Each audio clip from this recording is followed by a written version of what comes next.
Yung kwento na itong si Harry Roque, na kuno ay hindi sa kanya yung bahay, pag-aari ng isang korporasyon, na kalaunan or sooner ay magiging sa kanya dahil interesado daw siya na bilhin yung korporasyon na yan. Ganun ba kadaling bumili ng korporasyon?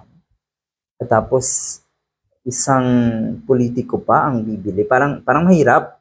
Anyway, sabi niya, siya daw ang nagtalaga ng caretaker dyan sa bahay na yan. Legal daw ang mga dokumento ng dalawang Chinese nationals na yan. Kaya, walang duda daw. Okay?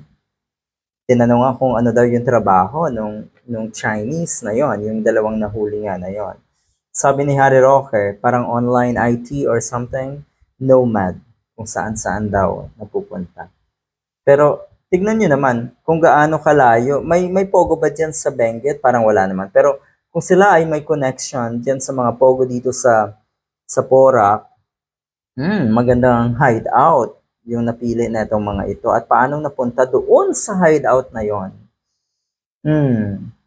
Na isa pang, or may connection naman kay Harry Roque, yung bahay na yon. Ito ba yung mga coincidences lang? Kasi ang dami na pong naglalabasang patunay na etong si Harry Roque ay may kinalaman sa mga illegal na pogo. Siya pa yung nagmalaki na i-reveal daw niya kung sino yung totoong king and queen of pogo dito nga sa atin. Kaya ang sabi ng mga netizens, talaga lang yung caretaker ang inaasahan mo na magre-report sa'yo kung meron ka hinahinalang aktibidad. Itong mga nagre-rent nga ng property na yan, yung caretaker talaga. Oo nga naman. Hindi sa'yo, pero ikaw yung nagtalaga ng caretaker. Talagang napaka-ironic yan. Todo deny si Gandang Hari kasing yaman pala siya ni Pacman na may house sa may Golf and Country Club dyan nga sa Tuba, Benguet. Mahal daw dyan. Mahal daw ang property dyan. At hindi lang naman ito yung property na itong si Harry Roque. Meron daw sa Bataan at marami pa daw iba.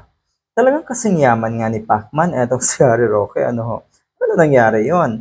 Paano nangyari? Meron na bang history sa atin na ang isang naging spokesperson ng Malacanang ay naging kasing yaman etong si Harry Roque? Kaya kung titignan niyo po, talagang kaduda-duda ito. Anyway, siguro darating sa punto na wala nang lusot, hindi na kayang gawan ng kwento na itong si Harry Roque at mga palusot nga ang kanyang mga kinasasangkutan na aberya, na ang kanyang mga kinasasangkutan na anomalya dito sa ating bansa. Diyos ko, nakakahiya daw. Todo deny pa daw etong si Harry Roque. Yan ang mga traidor ng bayan, dapat sa'yo ikulong. Ang bilis daw ng karma. Okay, nga naman, ang kamakailan lang, abay nag-i-enjoy itong si Harry Roque. Tapos ngayon, sabi nga nung isang vlogger, ngayon, maraming dapat kumpunihin na problema sa sarili niya itong si Harry Roque. At yan po ang isang bagay na lalong nababother siya sigurado sa mga ganyang sitwasyon. Karma ba yan? Ay baka nga. Good luck.